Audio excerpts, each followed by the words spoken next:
First day of school nga ngayon, kaya naman maaga kaming bumangon ni Kulasa. Ay, mas maaga pa siya sa akin bumangon, nakababa na. At si Jawa na nga nagluto ng kanyang pagkain, pritong itlog. At siya na rin ang naghahain. Siyempre, hindi nawawala ang kanyang toyo sa pagkain ng kanin.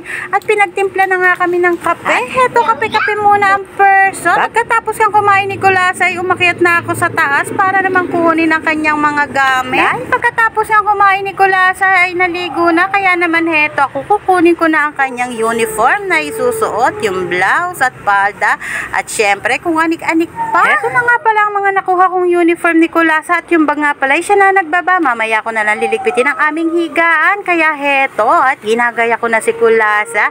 Ay, masyado namang excited to sa pagpasok. Bilisan ko nga raw kasi lahat mga nagpapasok ka na dito sa looban, at baka daw siya ang maiwan. Kaya naman ako ay for the bilis naman ang ginawa ko dyan. Ay, reklamo na reklamo.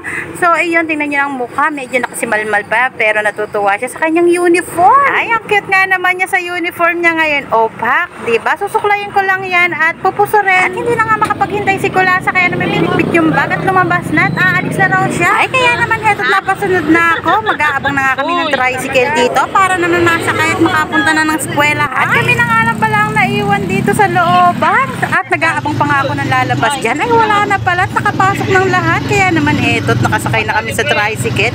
Ay, ngiti-ngiti naman ang Kulasa ko. At dahil nga medyo traffic na, kaya dito na lang kami ibinaba sa may paglagpas ng tower clock at maglalakad na lang kami. Eto't nakababa na nga kami ng Honda, kaya naman for the go na kami pumasok sa loob. Hetong Kulasa ko. O, sabi niya, Mommy, don't videoing me. Sabi ko, ay anak, first day of school, syempre, kaya naman kailangan natin ng for the video ang content. So, heto na nga pala kami sa room niya.